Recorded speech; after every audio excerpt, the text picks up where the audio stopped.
Assalamualaikum warahmatullahi wabarakatuh. Pada kesempatan ini, kita akan membahas model pembelajaran inovatif, yaitu Discovery Learning dan Inquiry Learning, yang menekankan keterlibatan aktif peserta didik dalam menemukan dan membangun pengetahuan. Kedua model ini mendorong proses belajar melalui eksplorasi, bertanya, dan penyelidikan, sehingga peserta didik tidak hanya menerima informasi, tetapi mengembangkan pemahaman secara mandiri dan bermakna. Discovery Learning adalah model pembelajaran yang mendorong siswa menemukan konsep dan prinsip secara mandiri melalui aktivitas yang dirancang dan dibimbing oleh guru. Discovery Learning menekankan penemuan konsep atau prinsip tertentu melalui masalah yang telah ditetapkan oleh guru. Dalam prosesnya, guru memberikan bimbingan yang terarah, sementara siswa berperan aktif melakukan eksplorasi, eksperimen, dan investigasi untuk menemukan jawaban atau pemahaman secara mandiri.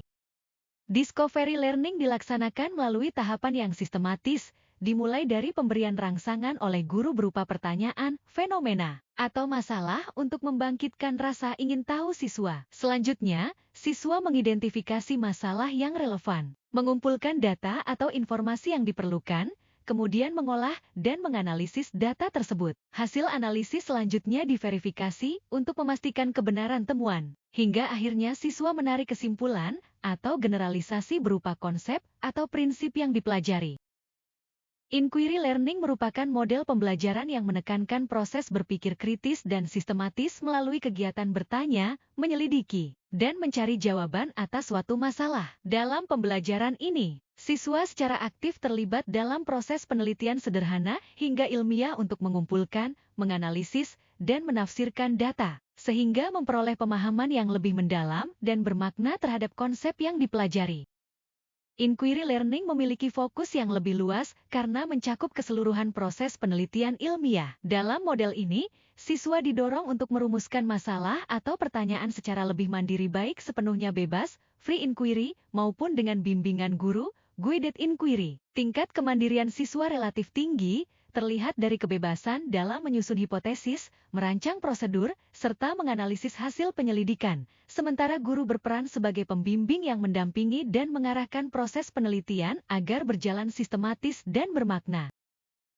Inquiry Learning dilaksanakan melalui tahapan yang sistematis, dimulai dari orientasi, yaitu siswa dihadapkan pada suatu masalah atau fenomena. Selanjutnya, siswa merumuskan masalah yang akan diselidiki dan mengajukan hipotesis sebagai dugaan sementara. Tahap berikutnya adalah pengumpulan data melalui investigasi atau eksperimen yang dirancang siswa. Kemudian data dianalisis untuk menguji kebenaran hipotesis. Proses ini diakhiri dengan perumusan kesimpulan berdasarkan hasil pengujian yang telah dilakukan. Perbedaan utama antara Discovery Learning dan Inquiry Learning terletak pada fokus dan tingkat kemandirian siswa. Discovery Learning menekankan pada penemuan konsep atau prinsip yang sudah ada dengan bimbingan guru yang lebih terstruktur, di mana masalah atau topik umumnya ditentukan oleh guru. Sementara itu, Inquiry Learning berfokus pada proses penyelidikan ilmiah untuk menjawab suatu masalah, dengan tingkat kemandirian siswa yang lebih tinggi dalam merumuskan masalah, prosedur, hingga analisis data, sehingga lebih mengembangkan keterampilan berpikir kritis, logis, dan proses penelitian. Prinsip struktur pengetahuan dalam teori instruksi Brunner menekankan bahwa materi pembelajaran harus disusun secara terstruktur agar siswa dapat memahami konsep dasar, hubungan, dan keterkaitan antar fakta. Guru tidak menyajikan materi sebagai kumpulan informasi terpisah, melainkan sebagai struktur logis yang memungkinkan siswa menggeneralisasi konsep dan mentransfer pengetahuan ke situasi baru. Prinsip kesiapan belajar dalam teori instruksi Brunner menekankan bahwa pembelajaran harus disesuaikan dengan tingkat perkembangan kognitif siswa. Materi disajikan secara bertahap melalui kurikulum spiral, yaitu konsep-konsep dasar diperkenalkan sejak dini dalam bentuk sederhana. Kemudian dipelajari kembali pada jenjang yang lebih tinggi dengan tingkat kedalaman dan kompleksitas yang semakin meningkat, sehingga siswa siap memahami pembelajaran secara optimal. Menurut Brunner, pembelajaran berlangsung melalui 3 tahap, enaktif, belajar lewat tindakan langsung, ikonik, belajar melalui gambar visual, dan simbolik, belajar menggunakan simbol abstrak seperti bahasa dan matematika. Pada prinsip nilai intuisi, Brunner menekankan bahwa siswa perlu didorong menggunakan intuisi untuk merumuskan dugaan atau solusi awal, sebelum analisis formal dilakukan. Pembelajaran menghargai hipotesis sementara siswa dan guru berperan menciptakan suasana aman agar siswa berani mengambil risiko intelektual, menebak, dan menguji ide secara bertahap. Pada prinsip motivasi ganjaran, Brunner menekankan bahwa pembelajaran sebaiknya menumbuhkan motivasi intrinsik, yaitu dorongan dari dalam diri siswa untuk memahami dan menemukan pengetahuan. Proses menemukan konsep secara mandiri menjadi ganjaran utama yang menimbulkan rasa puas dan senang. Sementara guru berperan memberi umpan balik konstruktif untuk menjaga semangat eksplorasi, bukan sekadar mengandalkan hadiah atau hukuman.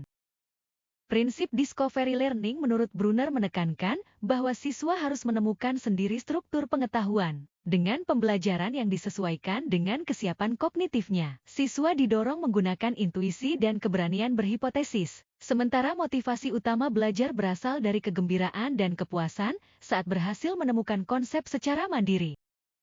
Proses ilmiah dalam inquiry learning diawali dengan observasi dan perumusan pertanyaan. Alih-alih guru langsung menyampaikan bahwa air mendidih pada suhu 100 derajat C, derajat Celcius, dalam kondisi normal. Siswa didorong untuk mengajukan pertanyaan ilmiah, seperti, apakah suhu air mendidih akan berubah jika jumlah airnya berbeda? Melalui pertanyaan tersebut, siswa kemudian melakukan penyelidikan untuk mencari jawaban berdasarkan data dan bukti. Sehingga pemahaman konsep diperoleh melalui proses ilmiah, bukan sekadar menerima informasi.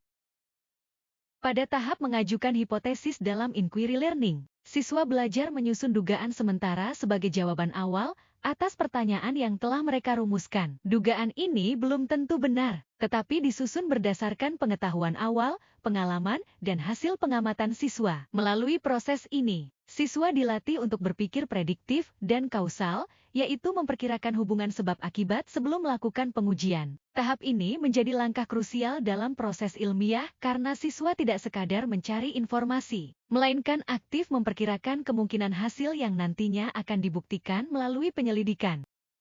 Pada tahap merancang dan melakukan penyelidikan dalam inquiry learning, siswa merencanakan dan melaksanakan prosedur pengumpulan data secara sistematis agar hasilnya valid dan andal. Siswa menentukan variabel yang diubah, variabel bebas, yang diukur, variabel terikat, serta yang dikendalikan, variabel tetap. Kemudian memilih alat dan metode yang sesuai. Melalui tahap ini, siswa belajar menerapkan prinsip kerja ilmiah secara nyata dalam proses penyelidikan.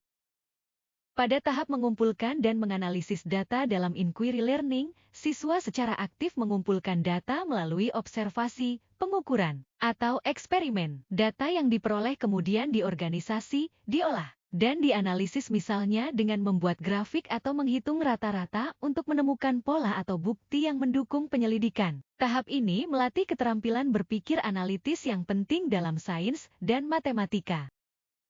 Pada tahap ini, siswa menguji hipotesis dengan membandingkan hasil analisis data dengan dugaan awal berdasarkan bukti empiris. Dari proses tersebut, siswa menarik kesimpulan yang logis dan beralasan, serta merefleksikan apakah data mendukung hipotesis atau tidak. Jika hasil belum konklusif, siswa dapat mengusulkan penyelidikan lanjutan. Sekian materi yang dapat disampaikan. Wassalamualaikum warahmatullahi wabarakatuh.